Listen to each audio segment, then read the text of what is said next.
The movie starts in Harrison, Arkansas, in 1989. A boy named Brandon is baptized. His mother says she's proud of him. Brandon complains to his mother because people keep calling him fat, but his mother encourages him by saying that God had a reason to make him that way.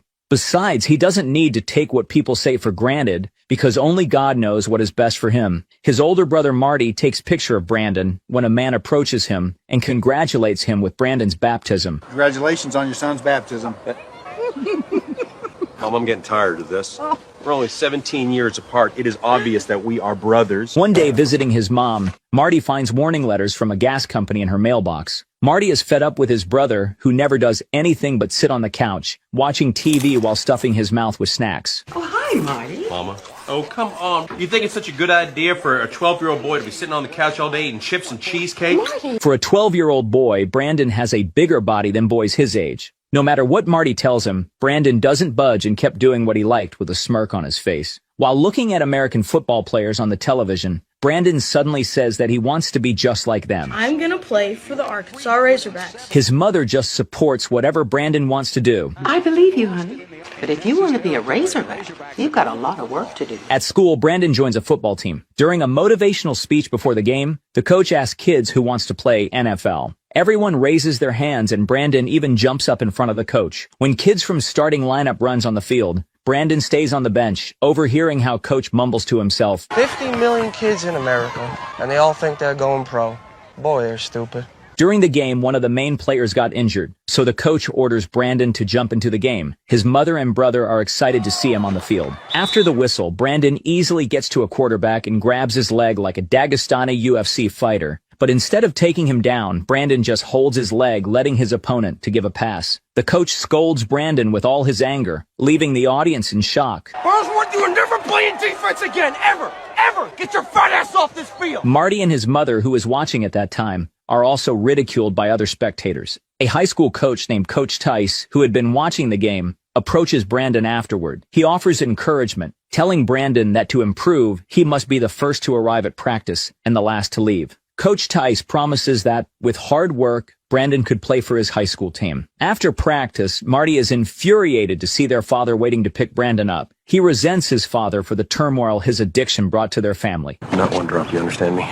You screw up. I don't care what Brandon says. You'll never see him again. That evening, Brandon enjoys his time with his father until the man discovers a bottle of bourbon in a box and loses control. The next morning, Brandon finds him drunk in his bedroom, grumbling and scaring the boy. Frightened, Brandon calls Marty to take him home. Marty, will you please come get me? Upon arriving, their father pleads with Marty not to tell their mother about the incident, fearing she would never let him see Brandon again. Marty, filled with anger, sternly tells his father to stay out of their lives. Years later, we see Brandon on the high school football team under Coach Tice's guidance. Hey guys, I told you lately that I love you. I'll get back to y'all on that. True to his commitment, Brandon is always the first to arrive at practice, even before the coach. He confides in Coach Tice that while other guys have natural talent for football, he struggles for every game. Doubting his path, he wonders aloud if football is truly what God intends for him. Coach Tice reassures him. So one guy gets $10,000 handed to him and another guy has to work for it. Now they both got $10,000, but the second guy gained a whole lot more along the way than just the money. He shares exciting news with Brandon. He has arranged for him to meet the offensive line coach of the Arkansas Razorbacks, named Coach Bender. Although it's only an unofficial visit, Coach Tice has described Brandon as a diamond in the rough. A few days later, the Burlsworth brothers arrive at the University of Arkansas for an unofficial meeting with the offensive line coach. Marty warns Brandon not to get his hopes up, pointing out that if the team were truly interested, they would have made the visit official. However, Brandon remains undeterred, seeing this as his pathway to the NFL. Marty attempts to engage Coach Bender in conversation, but the coach is skeptical about Brandon's prospects. With many players vying for scholarships, Coach Bender expresses reluctance to help, noting that Brandon still has the physique of a high school player and lacks the weight needed for college football. I'm sorry. You're just not big enough. Thank you, Coach. I can get bigger. You want to walk on? Pay your own way? We certainly won't stop you. We can always use a warm body on the scout team to hold the blocking dummies. And if it'll make you feel any better, I'll even make you an invited walk-on. But I want to make one thing absolutely clear. There ain't no way you're ever going to play. Not here. Not at this school. Undaunted, Brandon asserts his determination to grow bigger and immediately buys several packs of snacks. You gotta be kidding me. Fueled by his dreams, Brandon intensifies his training regimen. Coach Tice continues to inspire the team with his insightful speeches, emphasizing that achieving big goals requires hard work. I told y'all lately that I love you? No, Coach, you haven't. Well, I'll have to get back to you on that. One day, Coach Tice visits Brandon's home with exciting news. He has secured a scholarship offer for Brandon from Arkansas Tech University. While the family celebrates, Brandon is visibly conflicted, torn between his dream and reality. In a dramatic moment, he tears up the scholarship letter declaring his intent to join the Razorbacks at the University of Arkansas, despite Coach Tice highlighting the family's financial struggles. But aren't you the one that told me it doesn't matter what other people think? It only matters what I think?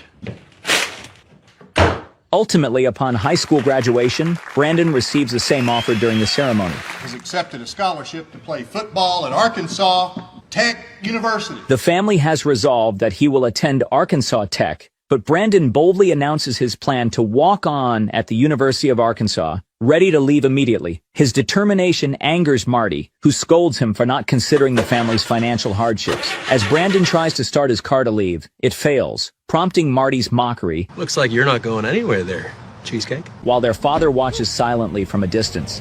One evening, Brandon overhears his mom discussing a new loan over the phone, realizing his aspirations may have pushed the family's finances to the brink. This revelation prompts him to reconsider his decisions, as he meticulously tapes the torn scholarship offer back together. His mother approaches with news. His father will help fix the car, and she has managed to secure a second mortgage. However, it will only cover 1 year of education, meaning Brandon must secure a scholarship during that time to continue. You are going to be the first Burlsworth to get a degree. Filled with gratitude and determination, Brandon assures her he will make the most of the year to obtain a scholarship and repay her. I'm going to earn a scholarship and I'll pay you back every penny, whatever it takes. I know you will, because I'm going to need it. A few days later, Brandon's entire family, along with Coach Tice, see him off. The drive to the campus is a manageable 90 minutes from home. Marty supports him by giving him a cell phone, ensuring Brandon can reach out whenever needed. Upon arriving at his dream campus and starting his training with the football team, Brandon faces ridicule from other new players for his size, as the scales tip at 330 pounds. Despite Coach Bender's earlier comment about him being underweight for the team, it seems Brandon misunderstood. The coach hadn't intended for him to gain excess weight. You said I wasn't big enough last fall. You telling me you put on 85 pounds in 1 year?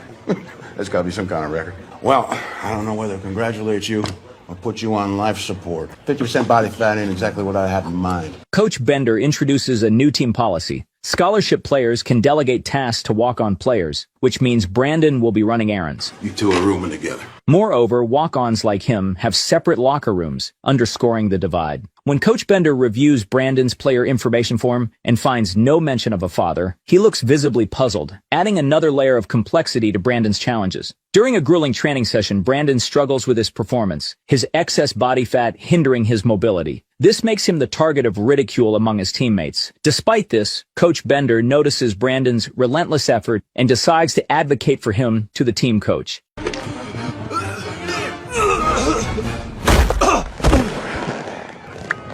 When are you going to learn?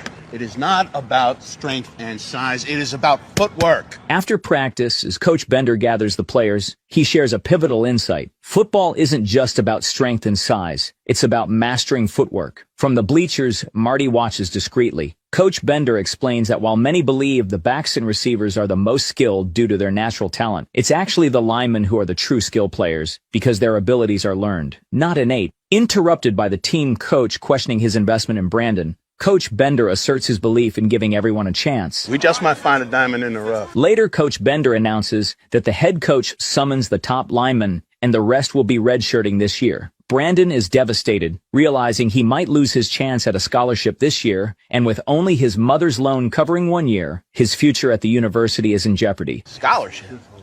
Oh boy, none of you is getting a scholarship. But what you are doing is helping the team get ready every week. And in that regard, you are invaluable, so I want you to hold your heads high. Post-practice, Brandon confronts Coach Bender, asserting his determination to secure a scholarship by year's end. Coach Bender offers a glimmer of hope, suggesting that if Brandon perseveres, he'll be allowed to dress for the final game. However, he warns that final evaluations for spring will determine his future on the team. Listen, Brandon, you should be real proud of yourself for what you've been able to accomplish so far. I am. That evening, as Brandon's teammates prepare for a party, they mockingly invite him, poking fun at his sober habits and tidiness. After organizing his desk, Brandon leaves, only to return for forgotten keys. He overhears his teammates mocking his meticulousness and close relationship with his mother, calling him a mama's boy. Has he gone even a single week without running back home to his mom? Man, I swear I think that kid's a robot. You know he follows the exact same schedule every single day? He's like if Rain Man and C-3PO had a love child. No. Rain Man and C-3PO are much cooler than that fat geek. Stung by their words, Brandon leaves the room, deciding to meet his mother halfway home. I thought you said I wasn't fat, Mama. You're not fat.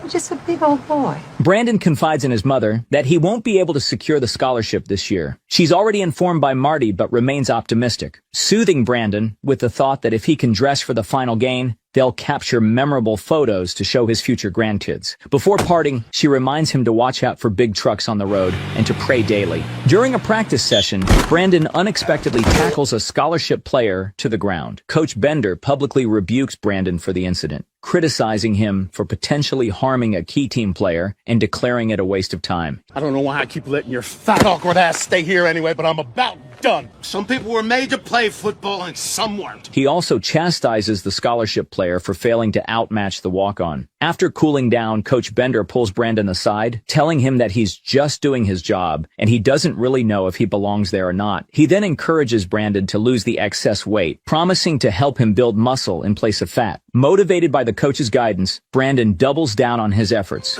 Accustomed to a strict schedule, Brandon easily follows all the instructions of the coach. If I can teach my son how to walk, I can teach you these steps. But Brandon still finds it difficult to work out in the gym. Marty regularly visits to support his brother's training efforts. Brandon starts each day at 5 a.m. with prayer, fueling his drive and rapid progress. As he sheds pounds and inches closer to his physical goals, even his initially skeptical teammates begin to respect his dedication and precision. Look at this. Look at my man Brandon. Dude, just walk on the grass. One rainy day, as Brandon perseveres through his training, the head coach witnesses his determination and admits his initial misjudgment. Over time, Brandon surpasses his teammates in nearly every exercise, So you let the turd beat you. ultimately achieving his target weight.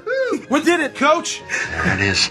Right there for you. Amazing. During a practice session, Brandon is selected to face off against Nathan, one of the top scholarship players. The crowd snickers, and even Coach Bender advises Brandon to simply do his best and avoid embarrassment. We're not going to beat him. He's the best we got, and you just lost all that weight. But if you remember your steps, you won't embarrass you.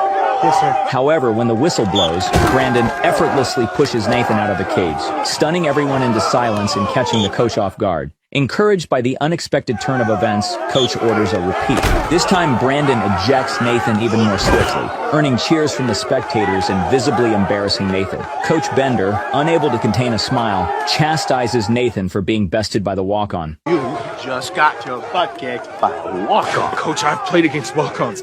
That is no walk-on. Witnessing this, the head coach approaches Bender, lamenting that they've reached their scholarship limit. Later that evening, Brandon's roommate Grant extends an unexpected invitation to grab a bite with him. Initially puzzled, Brandon agrees, only to find a group, including several girls, waiting in his room. Grant, can I speak to you, please?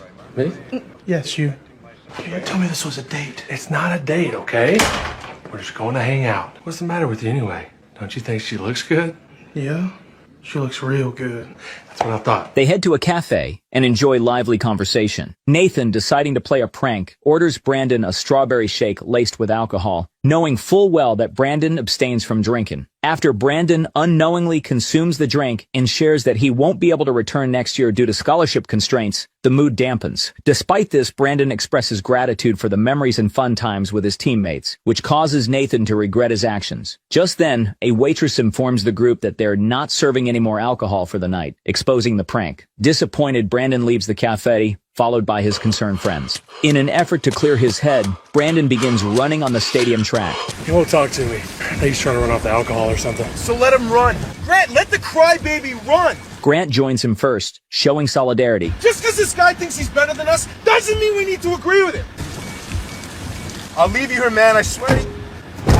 Eventually, even Nathan joins them to support Brandon. After a few minutes, the trio reconciles, restoring their camaraderie. The day of the final game arrives, and Brandon is thrilled as he hears the Hogs call echoing from the field, the entire stadium vibrating with the crowd's roaring support. His mother and Marty are there, cheering him on. Mama, do you think this one game is worth 20 years of debt to you? My son knows I have faith. After an exhilarating game, a somber Grant informs Brandon that Coach Bender wants him to clean out his locker. Coach wants you to clean out your locker.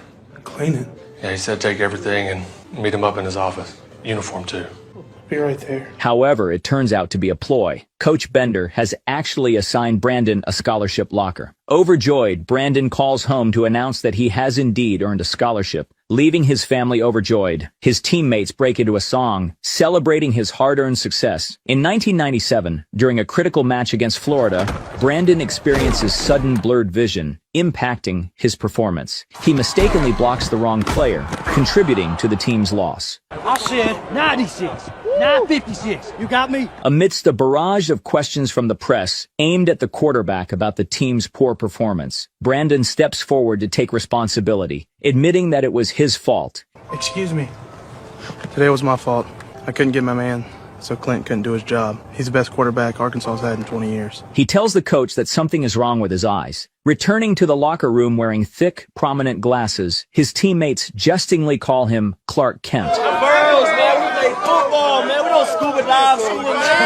Undeterred, Brandon asserts confidently, I'll have to look good to play good.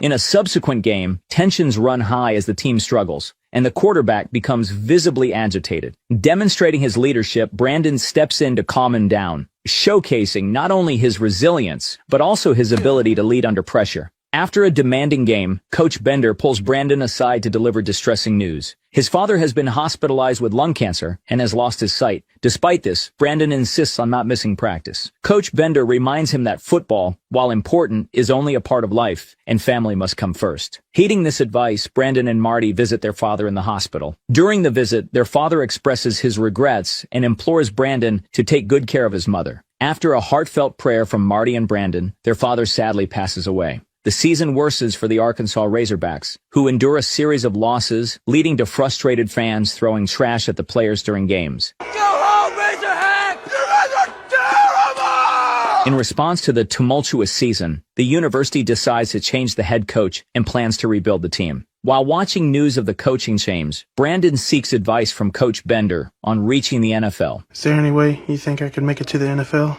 Sure, easy. Just you make All-American next year and you're in luck.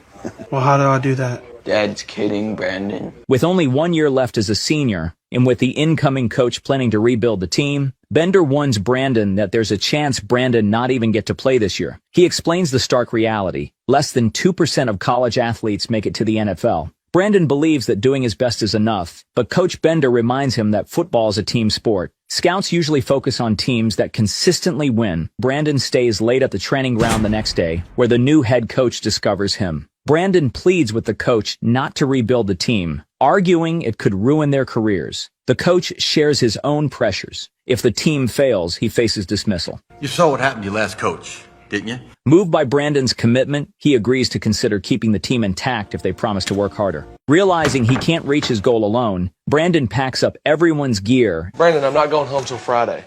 You're not going home at all. None of us are. What?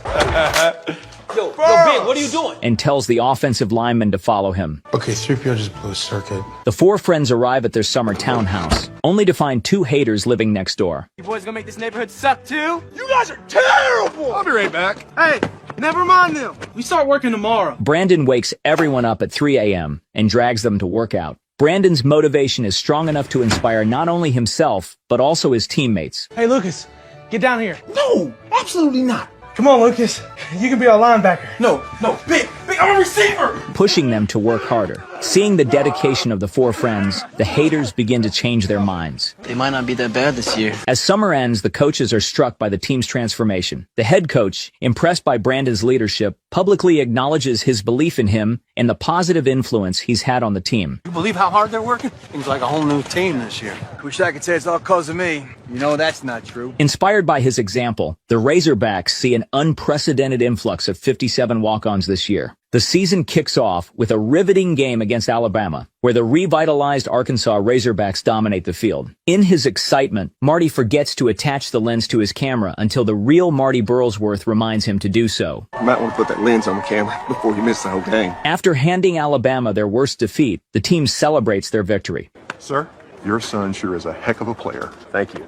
All right, son. Smile. Marty snaps a picture of the friends in front of the scoreboard, and Brandon declares it their new tradition. Brandon not only motivates his friends to work harder, but also encourages them to pray together every evening. The head coach coins the term Burl's Way to describe hard work and determination. One day when a sidewalk is blocked by workers, Brandon's friends expect him to break his principles by stepping on the grass, but he stays true to his path. No. What's he gonna do? No!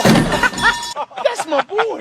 A few weeks later, the entire team prays with Brandon at Coach Bender's house. Brandon becomes a real star, and even the haters start rooting for the team at every game. Kids begin cosplaying as Burlsworth, wearing thick glasses in his honor. The team's and Brandon's popularity grows rapidly as they win one game after another, always taking photos in front of the scoreboard. One day after a game, Brandon is swarmed by reporters with questions about the upcoming final against the best team in the league. His friends wait for him for the traditional photo, but the interview drags on, so they head to the showers. Bursting in, Brandon insists they put their dirty uniforms back on for the picture. Here we go, guys. Ready?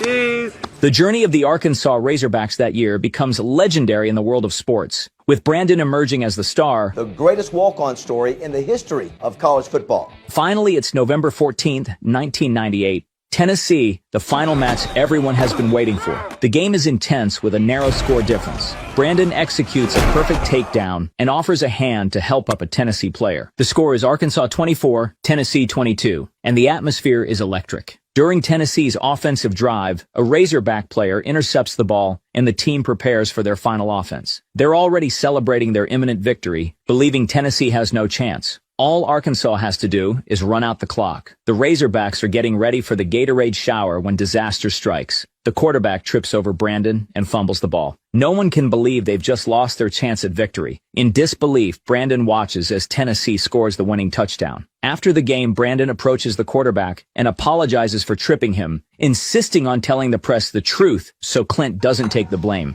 But it wasn't your fault, Burles. Well, falling down is a part of the game. Doesn't give me license to drop the ball. Coach Tice also comes to support Brandon. Hey, Brandon, I told you lately that I love you. No, Coach.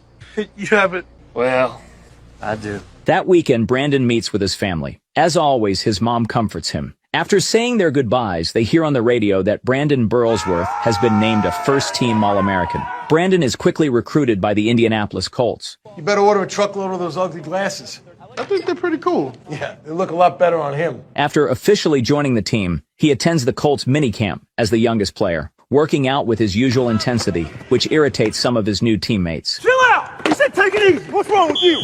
I didn't hear the whistle. Unexpectedly, Brandon is immediately named a starter for the next season. He feels both happy and strange. As for the first time, something he wanted came easily. Until now, everything had required hard work. Brandon, it may have taken me a few seconds to say you're a starter, but it was years of your hard work that gave me a reason to say it. Later, Brandon returns to Arkansas to see his coach and teammates. He's invited to attend the ring ceremony but declines, explaining that he promised his mom he'd take her to church that evening, and then he'll head to Indianapolis to sign his contract. Brandon admits that while he used to miss home when he first arrived in Arkansas, now he'll miss the university and his team, who become his new family. After that, Brandon drives home. A few hours later, Marty tries to call him, but there's no answer. Feeling uneasy, Marty heads to his mother's house. When he arrives, he's shocked to see police cars parked outside. He hears his mother's heart-wrenching cries from inside. The police have come to deliver the devastating news. Brandon had been in an accident, and tragically, it claimed his life. For a moment, Marty's world stops. Everything feels unreal, but he's jolted back to reality when his mother screams his name in anguish. None of them ever imagined Brandon would be taken so soon, at just 22, right after achieving his dream of joining the NFL. The Brandon Burlsworth story was unfolding like a fairy tale, but yesterday afternoon, Burlsworth died in an auto accident. Police say Burlsworth's Subaru crossed the center line and was hit by a semi. At the funeral, a man approaches Marty, lamenting the unfairness of it all. He questions his faith in God, saying Brandon was a hard-working, kind person who never even got to enjoy his success. Wasn't he just days away from signing?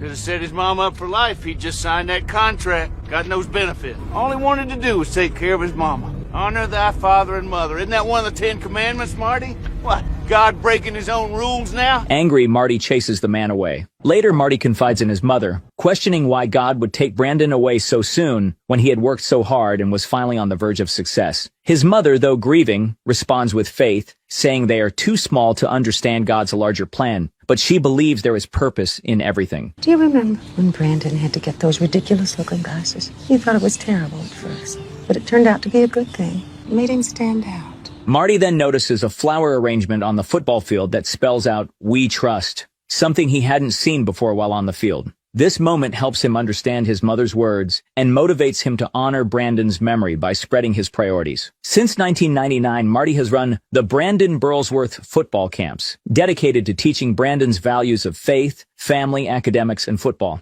The University of Arkansas awards 18 Burlsworth academic scholarships each year, along with one scholarship for the most outstanding walk-on player. The Brandon Burlsworth Foundation provides free eye care to thousands of underprivileged children and gives them free tickets to every Razorbacks and Colts home game. In 2010, the Burlsworth Trophy was established, awarded annually to the most outstanding player in America who began as a walk-on. Brandon's locker has been encased in glass since 1999 and remains a reminder to Razorbacks players to this day.